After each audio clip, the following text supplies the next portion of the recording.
Now watch this. In James chapter 1, I want to just read this in context for you. Let's just go to verse 19. This is what James says. My dear brothers, take note of this. Everyone should be quick to listen, slow to speak, and slow to become angry.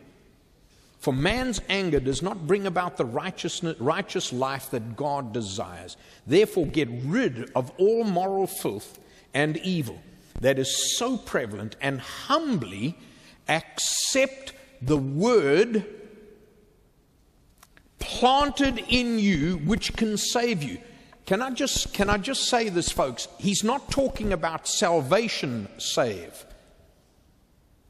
He's talking to someone like me. I am saved by my salvation. I've given my heart to Jesus.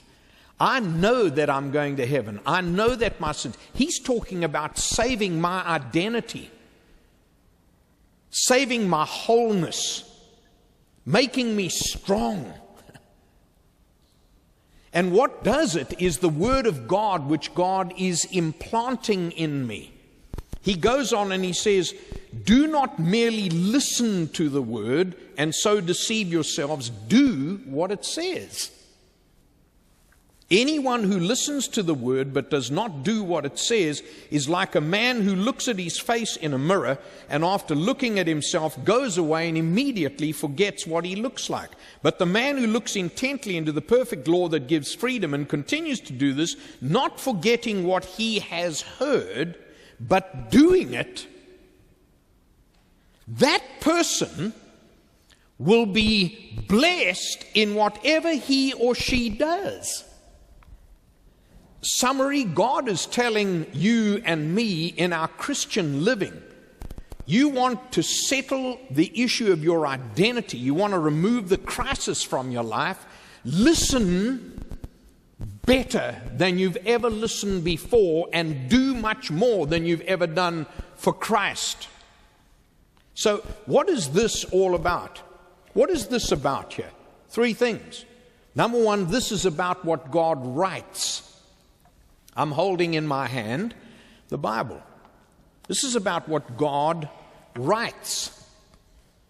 This is what I've got to listen to. He says very clearly in verse 21 and 22, do not merely listen to the Word. This is about what God writes. He's given to us the written Word.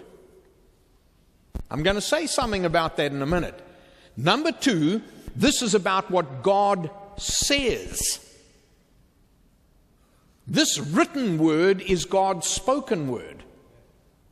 In fact, He tells us about that in verse 22. Do what it says. So this is about what God writes. This is about what God says, but there's a third dynamic here. This is about what God promises. I love that. What does God promise? That was in that last verse that I read to you in verse 25. The person who listens better, far more, and I'm going to pack that out, listens intently, but does, is the person who's going to be blessed.